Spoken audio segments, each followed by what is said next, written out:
Hi, everyone. Good morning. Charles with Retail Summits here. I'm happy to introduce our next speaker. Matt is here with me. On opportunity. Matt, please feel free to introduce yourself and get started. Thanks, Charles. Hello, everyone, and welcome to today's session. I'm Matthew Bissone. I'm a Strategic Account Manager at Feedvisor. As you may know, Feedvisor is an AI-first optimization intelligence platform built for sellers on Amazon, Walmart, and other e-marketplaces. We offer best-in-class advertising optimization, pricing technology, as well as brand and content management services. At Feedvisor, I assist a lot of clients using our platform and tools to help understand their needs, strategize to achieve their goals.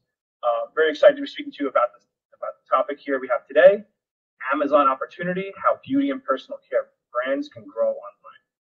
So at Feedvisor, we take a data approach first. So understand your audience. What are the trends telling us of your audience, and then apply that later on. So we sit on a lot of data. So this next slide here is going to be really interesting to all of you, I believe.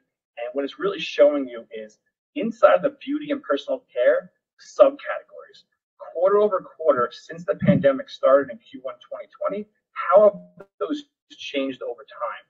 So I'm going to direct your attention to the lower left-hand corner, the blue pillar. So each color is a different subcategory, and the blue one represents hair products. So hair products had a baseline of about 16% in Q1 2020, right? And it just has been growing ever since. More and more people are searching for hair products on e-commerce. That's relative to the entire category. So you can see actually ballooned to about 23% Q1 2021. That means that about a quarter of your customers are searching for hair products now. Conversely, right, in nails, right, we saw about 13% of the orange pillar there on the left-hand side in Q1 2020. So about a 13% searchability target there. Ballooned all the way to 20% in Q2 and Q3 was about 16%. Then it really tailed off in Q4 and Q1 of 2021. Now, this trend here, really, we attribute this to just the pandemic, and when things closed down, you couldn't go to your spas, you couldn't get a manicure, you couldn't get a pedicure, so you had to go online and search for nail related products. But that really has died down a lot since that big boom. Still 9%, still a decent chunk, but maybe not an area that we're going to target and put a lot of new investment in advertising toward. Think about that in terms of strategy. Moving up the chart a little bit, we have facial products, makeup, and eyes. So I'm going to bucket those all together for about, just the face area. And we can see for each one of those categories, just taking the yellow one, for example, the makeup, about 7% early on. As each one of these have all upward trajectories since the onset of COVID. We attribute this to kind of twofold, right? We're doing much more FaceTiming, like we're doing right now with webinars, Zooming. Our faces are in the spotlight much more predominantly. Things are opening up more, so people are, searching more for, makeup and making sure that it's more traditional area for beauty and personal care. People are searching for these things. And lastly, just kind of rounding this out, you can see sanitizers, right? That was at 8% of the searchability was on sanitizers in Q1 2020. That, of course, has dwindled down to no one's really searching online for sanitizers. They're readily available in every place you can go to pretty much now. Okay, so we just talked about searching. What are people searching for? But what are the actual products between year over year? So in 2020, as expected, hand sanitizers, toilet paper, face mask, mask brackets really dominated the beauty search term and products category. Since 2021, again, it's going back to traditional products, hair dryers, waxing kits, teeth whitening, toothpaste, kind of just getting back to the norm. But even gel nail polish, some different technology or newer technology, I should say, in the nail space. So definitely going back toward there. So once we understand the data, what is our customers' data telling us? How do we use this? How do we leverage this? And what do we do with it? So at Feedvisor, we're always talking about different ways, especially on Amazon, that we can leverage this kind of data. And one of which is a newer one. It's called sponsored brand video ads.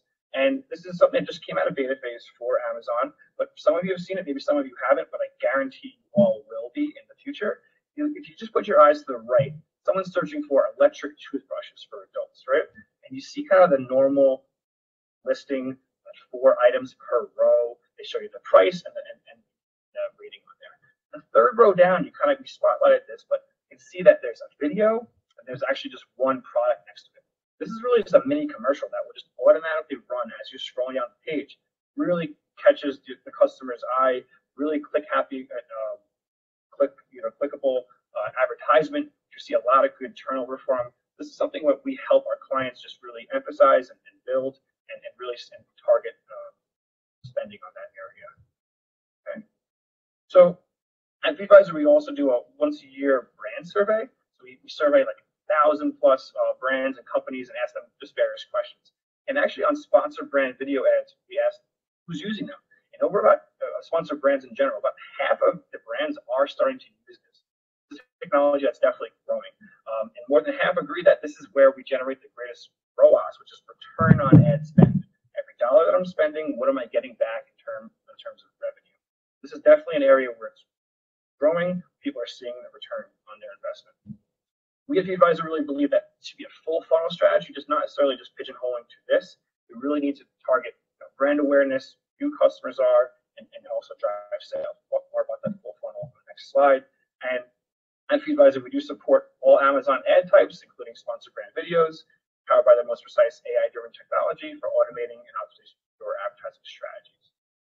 So here's actually a spotlight of one of our customers. We thought it'd be good to have a real-life data, understanding how this all into action. This is a Dairy Cosmetics, and the full funnel effect, right? We said we just kind of took it step by step on these objectives, and on the right-hand side, all the different types of advertising mediums we used. So on Amazon, there's sponsored brand headline, which is right at the top, it's a big banner when you search something in. A sponsored brand video, we just kind of talked a lot about that 2 slides ago. Sponsored display is super interesting. You can actually target other people's listings. So before someone hits add to cart in your competitor, they might see yours, a cheaper price, a better review. Oh man, I'm going to go on yours. So definitely a really effective strategy in that area. Sponsored product, more the generic. When you search for something, it says advertised. That's what sponsored product really is in the day. And luckily, we had some really strong results. Since Dairy Cosmetics joined Feedvisor, at 112% increase in sales. Tells us 2 things. There's an appetite for advertising, beauty and health, beauty and personal care items on Amazon, and it really is an effective strategy to get these things moving and grow revenue. All right, so we talked about data, understanding the consumer, we talked about how to deploy that information. Now, once we get them onto your page, super important, you need to have them add to cart and actually drive through and buy. Amazon charges based on their click. So if a customer clicks on it, they don't buy it, you still get charged for that advertisement. So what's really important is A+ content, really having a strong landing page.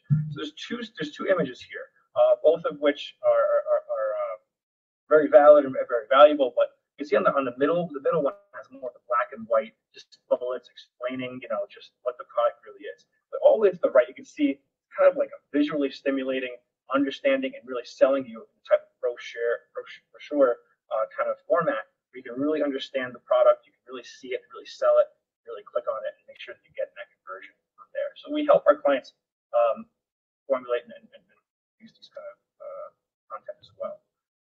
Lastly, just rounding things out, upcoming events to prepare for. We do on the survey as well ask, what are the events with the strongest driving, biggest increase in your sales? So Black Friday, not surprising, dominated that. A quarter of the people said this is my best day.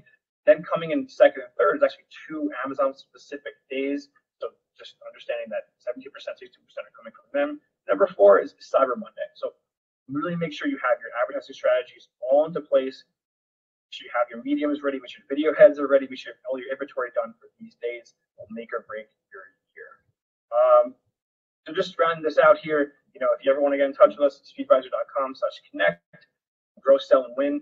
If you have any questions, I see there's a couple that came in. I'll definitely be able to answer those after the call. But thank you very much for your time.